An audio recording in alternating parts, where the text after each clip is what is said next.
In our lives, there are many moments when we only see what we don't have.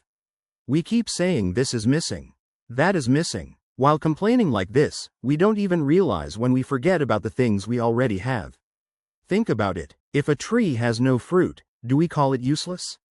But its cool shade, its shelter, and the fresh air it gives, aren't these blessings, too? Today's story is about such a way of thinking, a perspective that can change your life. It will show us how the lack of gratitude can close our eyes and how just one positive thought can turn our hardships into blessings.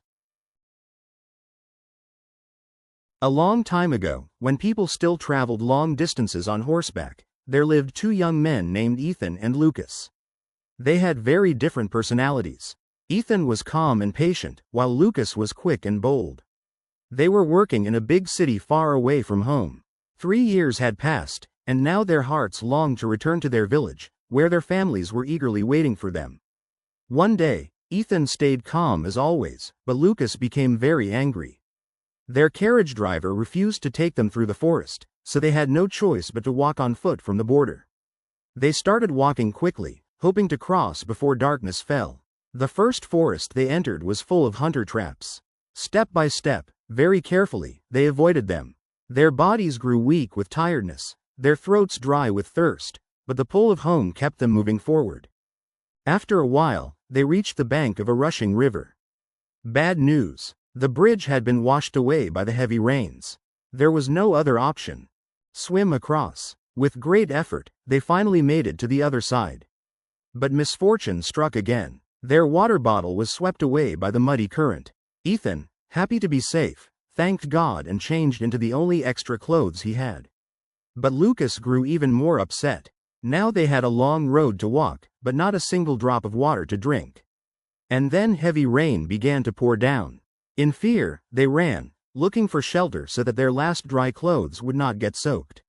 Luckily, in the middle of the forest, they found a small hut. It seemed some hunter had built it. They stayed there for safety. While collecting rainwater, Lucas complained, "Gh, what a terrible journey. First, the coachman gave us trouble. Then, we had to swim across the river, and now this rain. After all these problems, will we even reach our home tonight?" When the rain stopped around noon, they started walking again.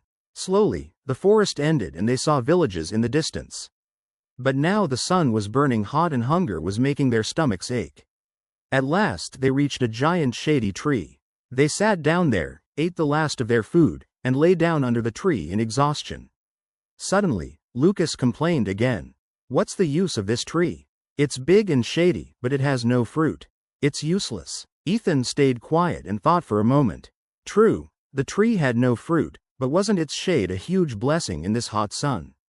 Just then, a calm, deep voice came from the tree itself. "I am the great tree under whose shelter you rest. For hundreds of years, I have lived watching the seasons change. My roots protect the soil from washing away, and my branches give homes to birds and insects. Every creation has its own purpose. Do not call me useless by looking at only one side. Look a little deeper." Lucas was shocked, his eyes filled with fear and regret. With humility he said, "Forgive me, O great tree. I am sorry for my ungrateful words. Thank you for opening my eyes." From that day, they learned a valuable lesson from the tree. People often complain about what they don't have while forgetting to value what they do have. It's like a basket of oranges. If one is rotten and we only look at that one, we will never enjoy the sweet taste of the rest. So we must learn not to focus on what is missing but on the blessings we already have. Gratitude can make our lives happier and more meaningful. This is the end of today's story. If you enjoyed it, please give it a like and share your thoughts so we can bring you more meaningful stories. Thank you so much for watching. We'll see you again in the next.